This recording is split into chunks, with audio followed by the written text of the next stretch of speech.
Okay, we're going. Okay.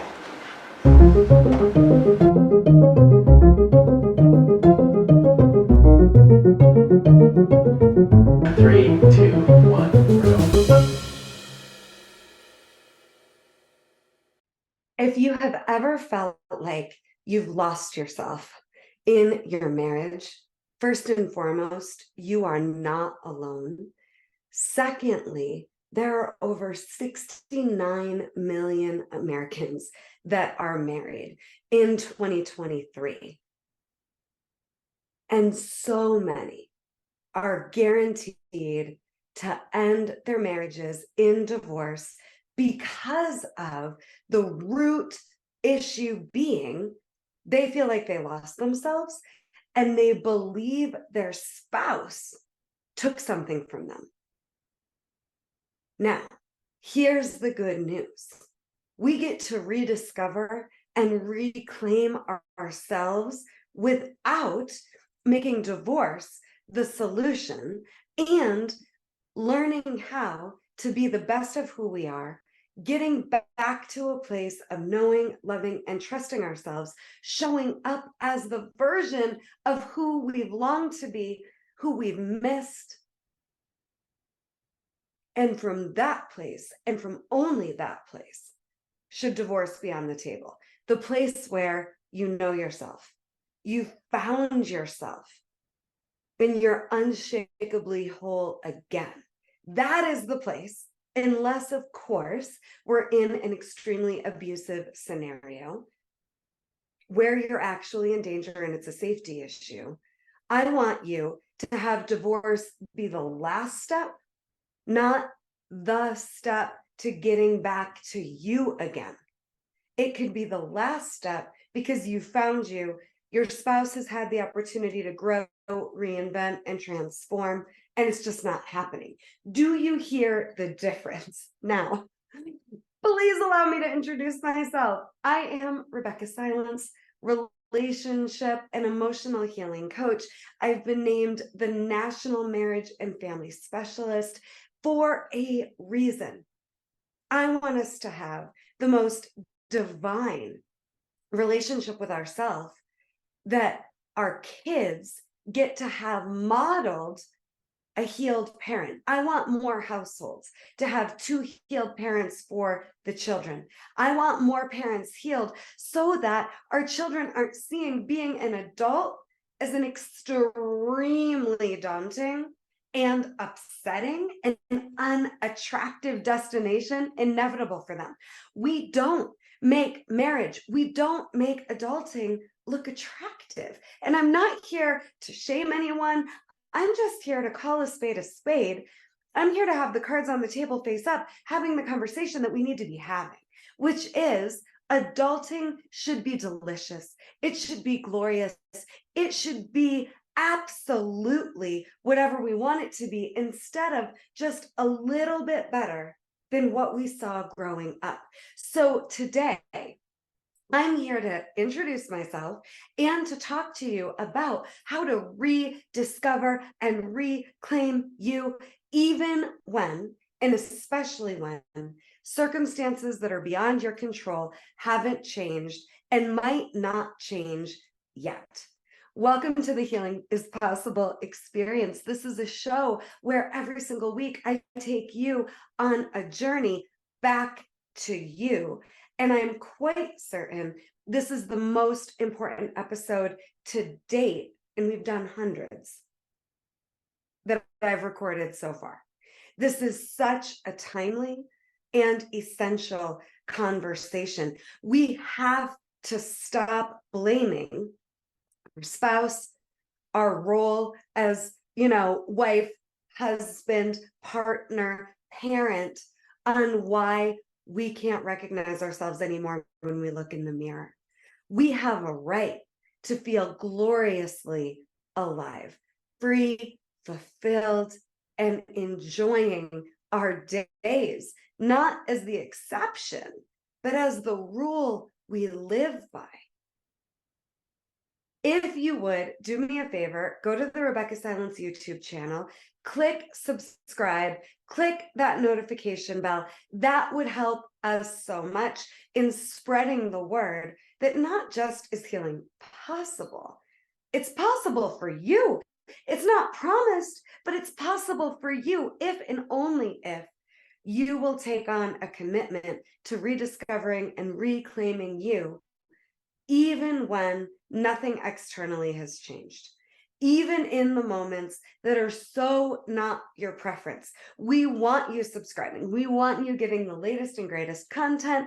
And please do comment on this episode. Let us know you're watching. Let us know where you are. Let us know what takeaways are filling you and nourishing your soul. And if you feel called and you know someone that you feel would benefit from this content, share the YouTube channel and share this episode.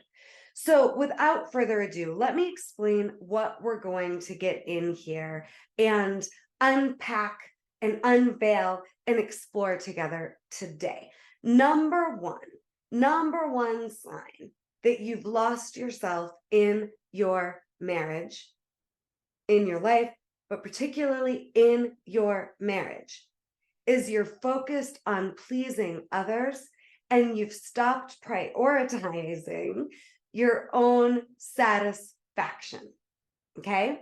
Now, let me give you a little bit of a backstory. Why is this topic so important to me? Why is my focus exclusively on helping high-performing, high-functioning, service-driven leaders like yourself reclaim and rediscover themselves? Here's why this is so important to me. So I have a journey of losing myself and finding myself and reclaiming and rediscovering my life that is a turbulent journey. I grew up in the most severe abusive environment imaginable. I don't say this for pity. I don't say this for comparison and, compare and contrast purposes. All of our journeys have brought us to the moment we're in. We know that conceptually, but have you ever considered no one is immune to trauma? Have you ever considered no one is immune to heartbreak? Have you ever considered that no one is immune to having their journey of love, self-love, love with other people, including some turbulence along the way? So I grew up very early on. The most severe abuse that I experienced started at age 4, and it went on for years and continued to iterate until I understood, wait a minute, it has to be better than this. Love has to be better than this. Family has to be better than this. Marriage, adulting, me as a woman, it has to be better than this.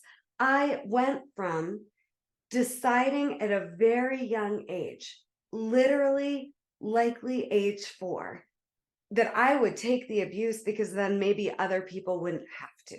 I decided so young that my worth, my needs, my desires, my heart, my healing, that was the last thing we should focus on.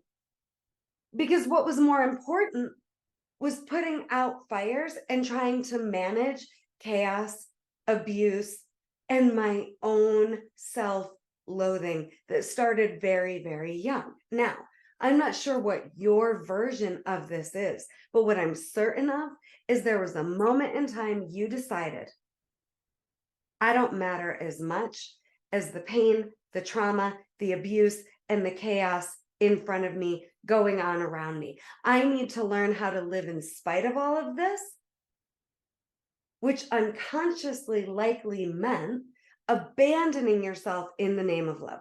Self-betrayal in the name of love, I think, is the number one most important epidemic and crisis that in our American society, we need a movement around to knock this crisis in a new direction, to one at a time, having each of us that are aware enough to understand we haven't been careful with our own hearts in the name of love. And we have every right to take back the permission slip our inner child has given us to betray ourselves in the name of love, to back burner who we really are, what we really need, want, and desire because of our carefulness and concern with the hearts and lives in front of us.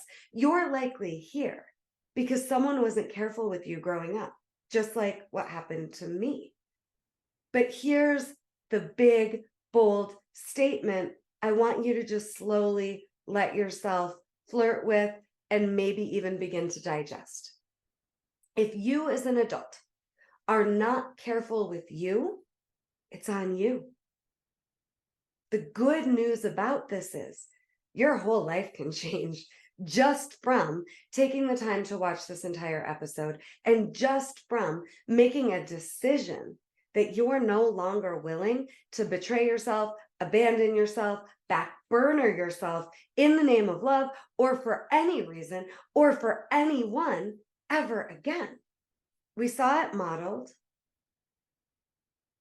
and we survived our childhoods going, pleasing other people and trying to make sure other people are good, solid, happy, not upset, not going into whatever spiral that had collateral damage, whatever that looked like for you growing up.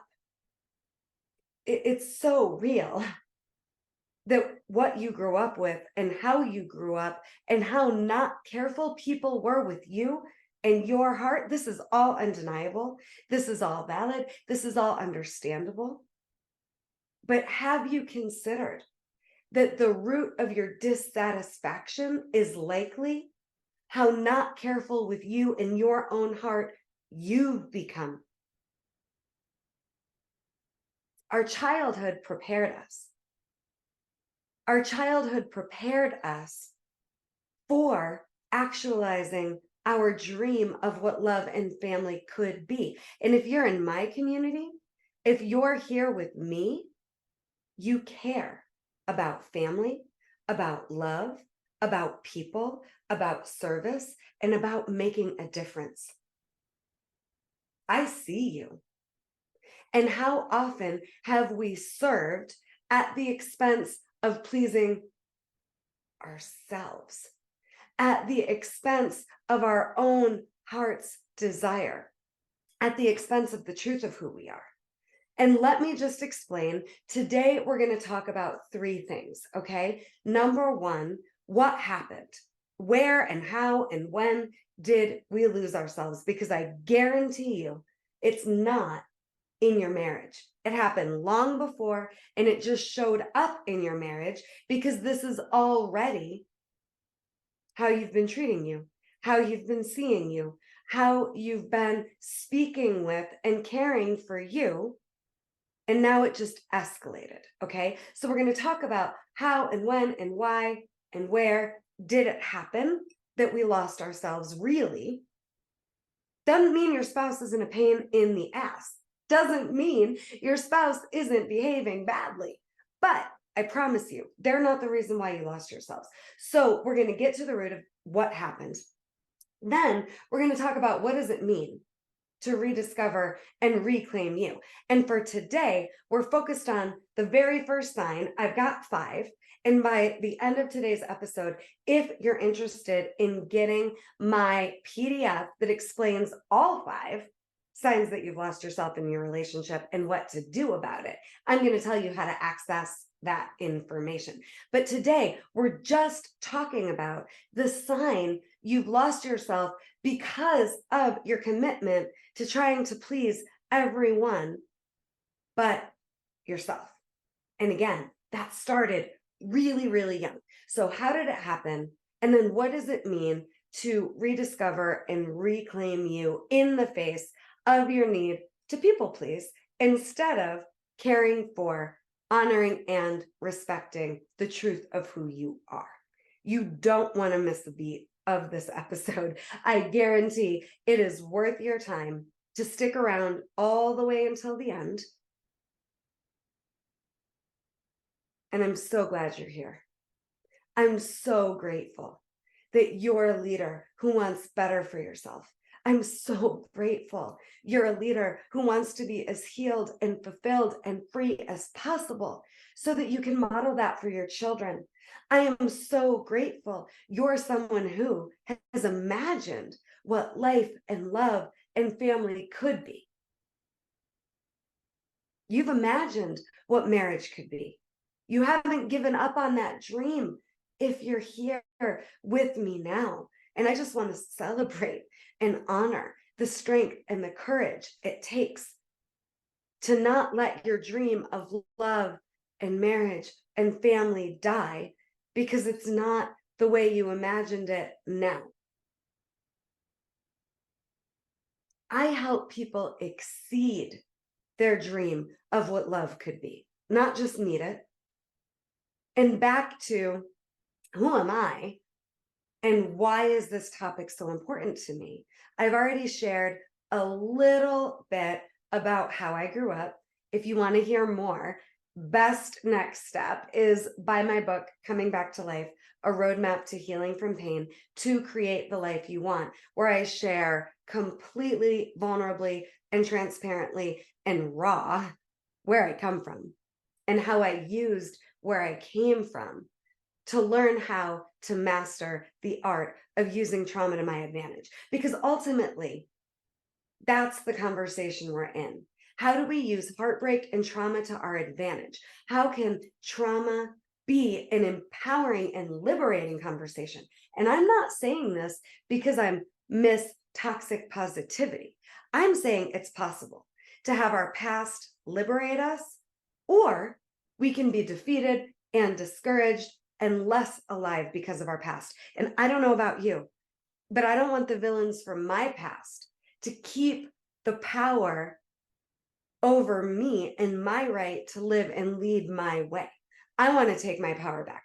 And that's the beginning of reclaiming, right? Is taking our power back, getting our facts straight about who and what actually gets to limit us, hurt us, have us living in a way where we're less alive, or where worse, we're just surviving our way through life. So my story is I went from my childhood into recreating in different, ways, the same dynamics. It was different characters in different costumes, but the same dynamics of how I grew up as an adult early on. I ended up with eating disorders, abusing alcohol, emaciated emotionally, mentally, spiritually, physically, a shell of a person. I used to say to my friends, I feel half alive. I was going through the motions. In my first marriage, it was a domestic violence marriage. It was my childhood on repeat and me experiencing life and love and marriage and family all over again, even with the most pure, beautiful intentions, very similarly, eerily similarly to what I had seen and experienced growing up. Somehow I had the support, I had the strength to get out of that domestic violence marriage with a 2-year-old, not knowing how on earth we were going to make it, knowing I likely wouldn't ever get child support or help from my child's father, which didn't happen. It was me. It was me and it was her. My oldest is just my ultimate dream come true and success story. We made it. She'd call us the Gilmore Girls. I didn't know how we were going to do it. I was working 3 jobs for many years to support us, scraping my way up out of the darkness into the light. I had to go bankrupt after foreclosing on my home, but we made it. After that, I decided, okay, I can teach empowerment and inspiration and living a life that's yours. And I did for a while. And life was a dream come true. Got married again, got pregnant with a second child. Life was beyond my wildest dreams come true. But here's the thing that was off that I didn't recognize. And what I want you to understand is that we know when something's off on the most whisper, subtle level. But what we often do, and this is what was happening for me, was I was ignoring the whispers. Something's off, something's off. For me, what was off was my lack of self-care, my lack of prioritizing, listening to and connecting to my body, my intuition, my spirit. I was uber achievement driven. But what I didn't understand was there was no achieving my way out of not knowing how to stop focusing on pleasing others above paying attention to my soul's needs, wants, direction, and desires. So I'm pregnant with my second baby, in my dream come true marriage, my business is thriving, and I got a cancer diagnosis. I was coaching a plastic surgeon and his beautiful wife, helping them reclaim and reinvent their marriage. And they asked, please, I know you're here to help save our marriage and our family, but I need you to come in at 7 a.m. tomorrow so we can take this mole on your arm off and get it checked. This doesn't look good, Rebeccah. In a blink, my whole life changed.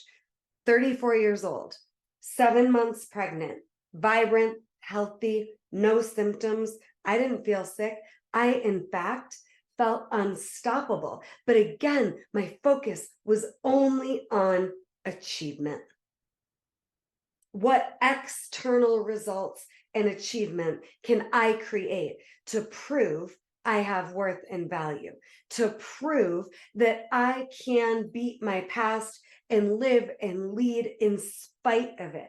I was still living in spite of my past. I didn't know I could use it to my advantage. I ended up with a 5 to 10% chance to live.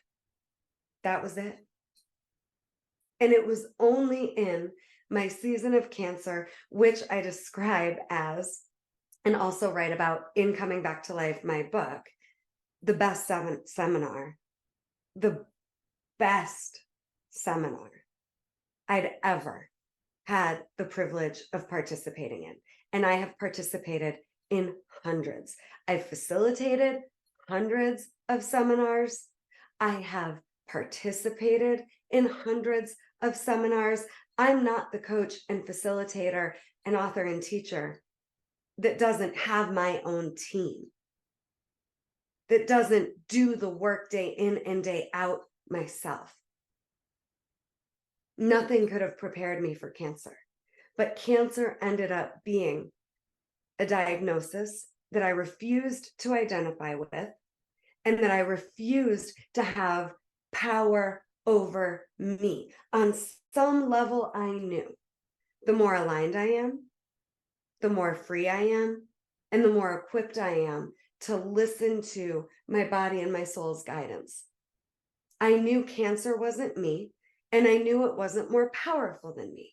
Now, again, I don't know your story, but I know if you've lost yourself in any way, I know that if you at home feel like a shell, feel like you're going through the motions, feel unfulfilled, dissatisfied, drained, exhausted, whatever it looks like for you, we've got a power problem going on.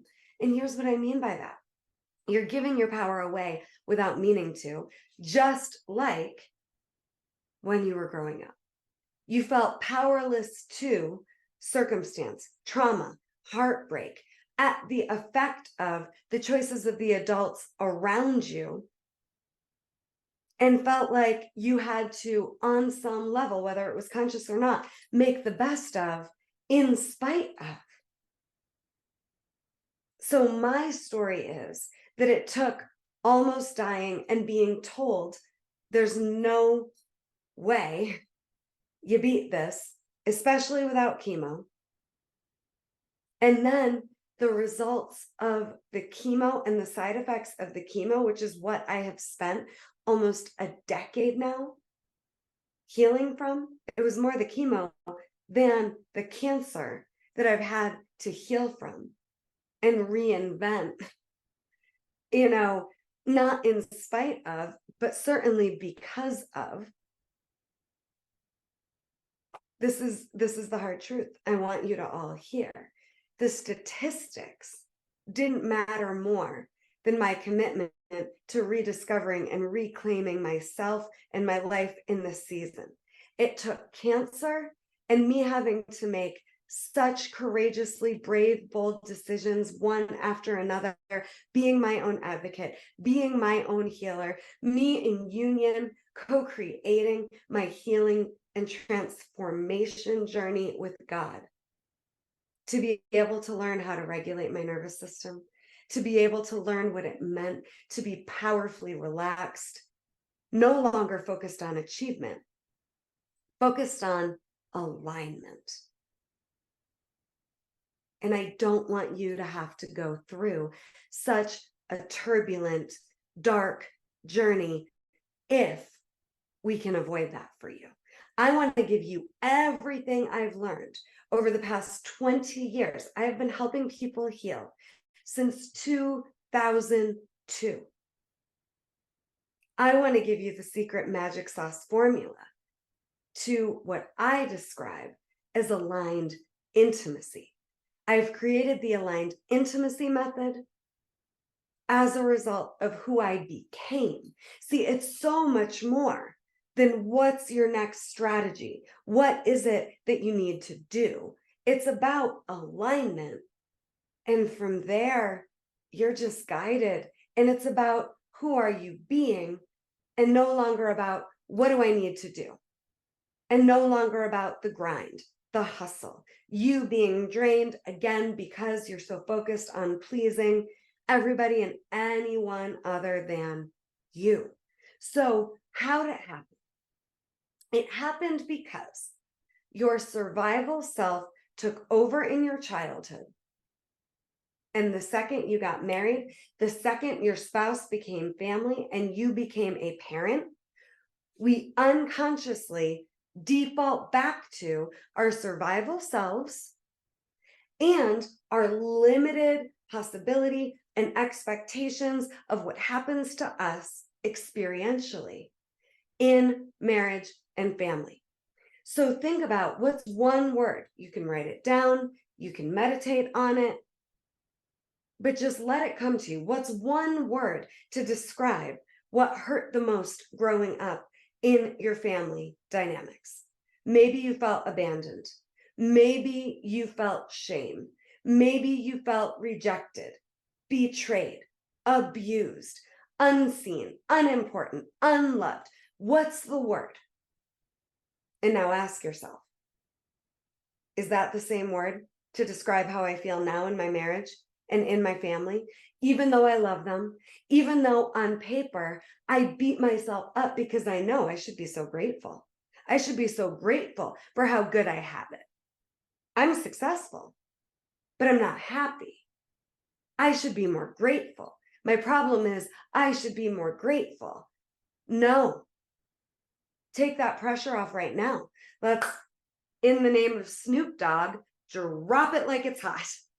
That pressure is unnecessary and it's unhelpful and it's emotional cancer that you don't have to invite into your life for another second, that you don't have to tolerate for another second. Understand all that happened is you became who you thought you needed to be unconsciously, not your parents' fault, not the circumstances' fault, not even God's fault, the universe. It was unconscious. It was innocent. It was the best you had.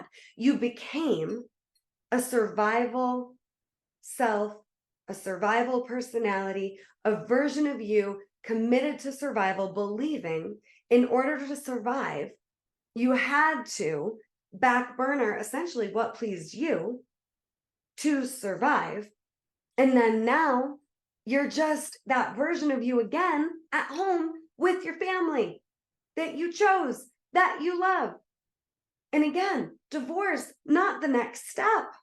That's just you trying to find a way to rescue yourself because you don't know how much more you can take.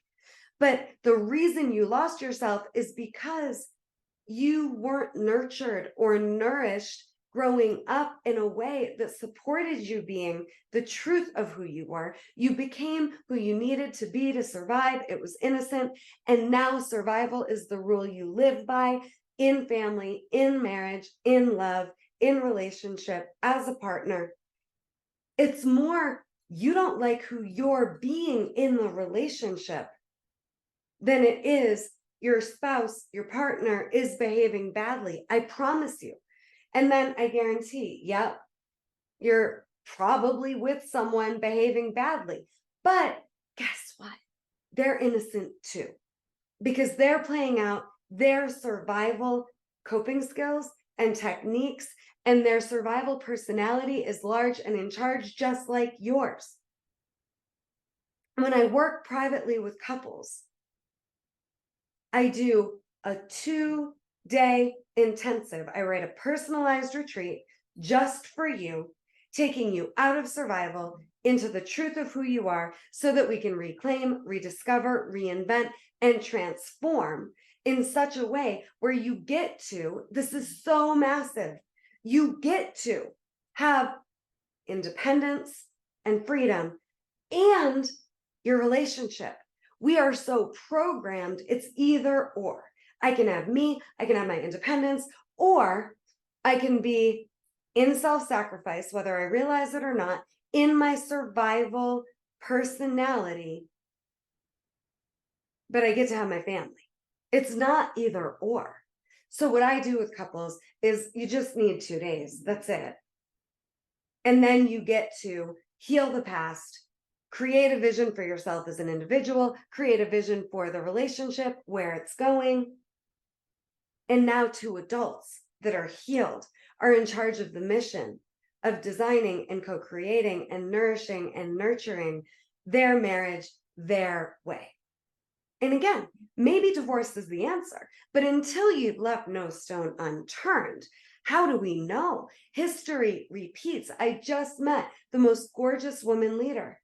She was a young breast cancer survivor. She was incredible. She was a devoted mother. She was a devoted wife. After cancer, she did try with her spouse to make things work, but she knew there was no going back to the way life was before cancer.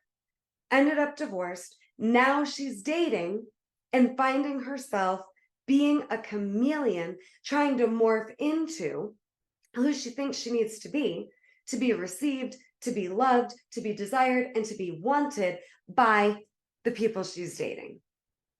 We don't have someone take the truth of who we are away from us. We abandon ourselves. So that's what happened. And we never have to let it happen again.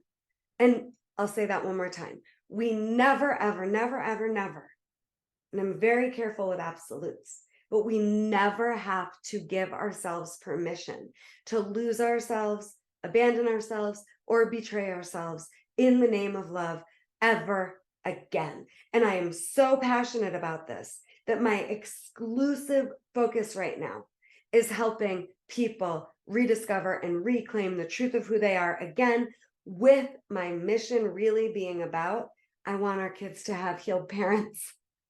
I really do. I want family to be amazing. And let me tell you, fast forward, obviously, I'm healthy, I'm well. I am so grateful for my life today and my experience of family. It is beyond my wildest dreams come true. I promise you, I wake up every day I look at my husband, I look at my children, and I think I have won the life lottery. I cherish my work with all of you. I cherish and appreciate so much my ability to serve day in and day out. But my dream of family, that is what my inner child wanted more than anything. And I have it. But I wouldn't have had it without my going through what I went through emotionally and spiritually during cancer, because it allowed me to figure out what was important: self-care, soul care, listening to my own inner soul's guidance and divine guidance. I don't know if I would have gotten there without cancer, but what I know is you don't need a crisis. You don't need to let things get more and more and more and more off for you to step up, for you to stand in.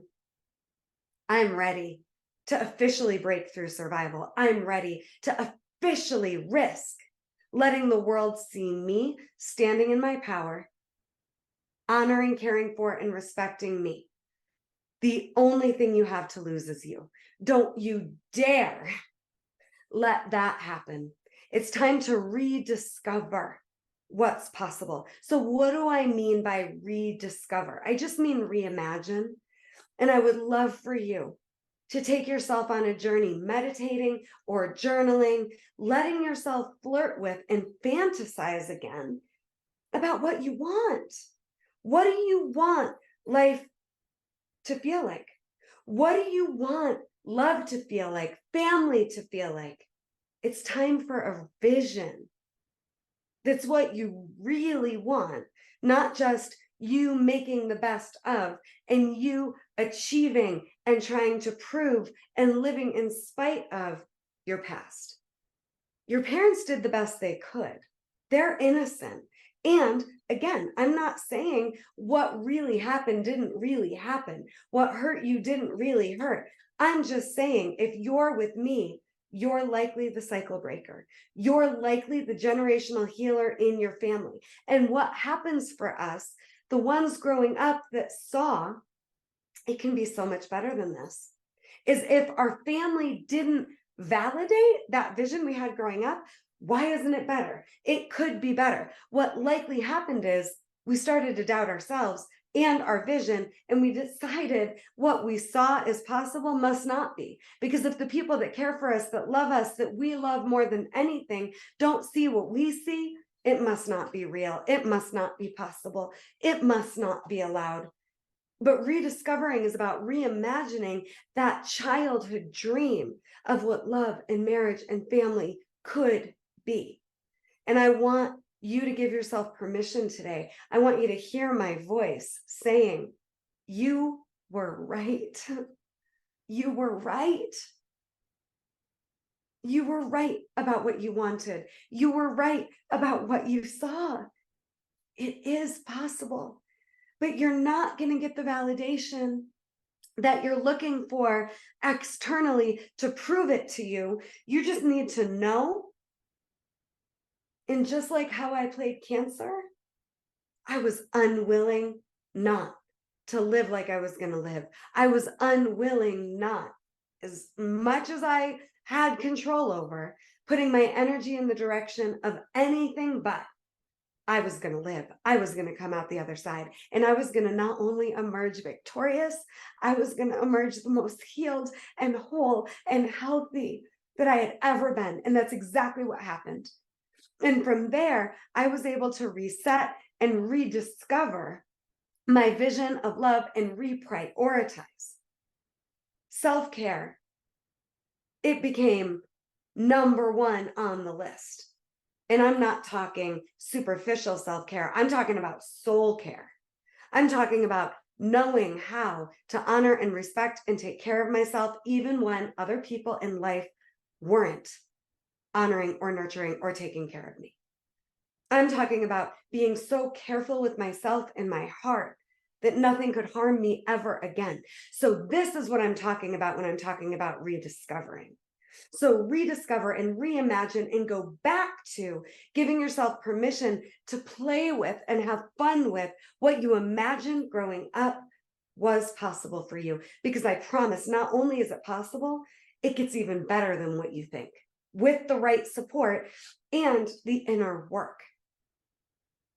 And reclaiming is just about committing to your life and yourself and love and marriage and family becoming what you imagine it could be. And reclaiming you is about you being unwilling to betray or abandon yourself in the name of love for any reason. Reclaiming is about going, I don't choose you over me ever again. Reclaiming is about, I don't choose you, fill in the blank, over me ever again. I choose me, my unshakable wholeness.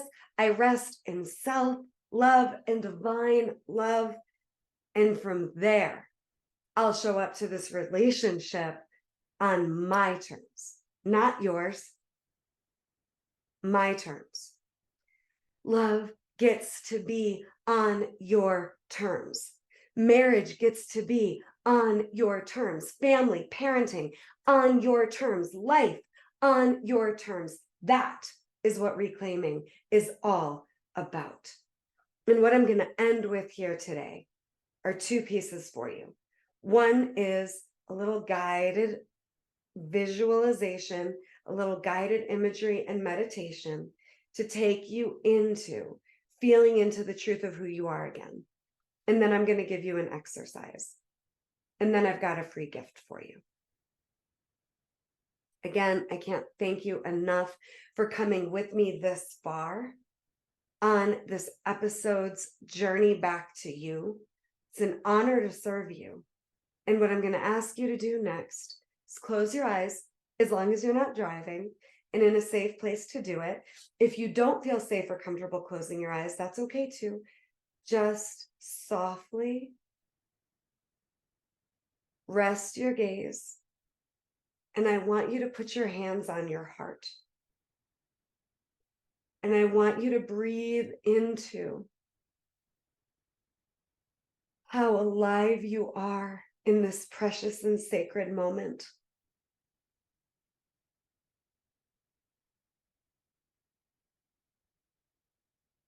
And now I want you to breathe into your power and your strength and your resilience. You haven't come this far in this lifetime to come this far. You're closer to having the experience of life and love and marriage and family than you've ever been. And it's not nearly as far out of reach as you think. But in this moment, we're rediscovering the truth of who you are, the truth of your power, the truth about your dream of love. And we're reclaiming how equipped and prepared and capable you are to take yourself across the finish line into the experience that you've been longing for. Love gets to be better than you can imagine, but we've got to start with reclaiming that vision of what we imagined growing up love could be. We've got to decide that love doesn't happen to us the way we hope it will. We've got to create it. We've got to experience it, starting with our relationship with ourselves. How are you treating you? How are you loving you? How are you respecting and caring for and nurturing you? Breathe into this truth. You're the one thing you've got for life. It's time to treat yourself and your life and your heart like it's precious, because it is. You are. And I'd love for you now, with your eyes closed, if possible, to say out loud, I am precious and I am deserving of life and love the way I've always imagined it could be. So many people will never do the work to create a life and a love story that they love. So many don't even see this as possible, but you're here because you do. And it's not the time to light a match and blow everything up so you can feel free and alive again. It's time to take your life back, with life exactly as it is, just like I had to do with cancer. Because from there, you're unstoppable. And you can create and have and be and do and experience anything you want. One more time. I am deserving of love the way I always imagined it could be. And now out loud, I want you to say to yourself, I love myself. I am no longer willing to abandon myself to please anyone and everyone but me. I take back my right to put me first and to experience the best of myself and the best of what life has to offer. Now, here's your homework. I want you to please journal or meditate on, but find the words. It can be simple, it can be extensive, whatever your heart desires. What was your vision of love growing up? And let's reclaim it. So you're going to write out what your vision of love was growing up, and then you're going to say out loud, I reclaim my right to experience the vision of love I had growing up. I'm so excited for you. I'm so proud of you. I see you. The world needs you healed so you can make your difference. And here's what's next. I have a free gift for you. Please visit RebeccahSilence.com/spa day. You're going to get access to a spa day for your heart, mind, and soul. 60 minutes where I take you on a masterclass journey back to you. I gift this course to my couples, and I recently decided to gift it to all of you, my beloved community that understands the significance and the importance of prioritizing you so that you can serve at the highest levels. The world needs you healed so you can make your difference. Go to RebeccahSilence.com/spa day, 60 minutes to nurture and nourish your heart, your mind, and your soul. You're just going to put in code self-care and you get this course for free. Let your self-healing journey begin now. Again, let us know how this episode touched you. Comment, like, and subscribe to the Rebeccah Silence YouTube channel. Share this episode with those you know need it. In the United States, we've never been more heartbroken. In the United States, I don't believe we've ever been more dissatisfied in our marriages and at home with our families. And it's not because we don't love our children, our spouse, our family. It's because we've lost ourselves. And you can be one of the rare few modeling. Love doesn't mean I have to lose myself. Love doesn't mean I choose marriage, relationship, or family over my right to freedom and independence. Thank you for being here. I love you so much. Healing isn't promised, but it's possible for me, for you, and for all of us. And you're one of the brave that are going first and that are going for it. Congratulations. I celebrate you, and I will be seeing you soon. From my heart to yours, this is Rebeccah Silence, signing off for now. So much love.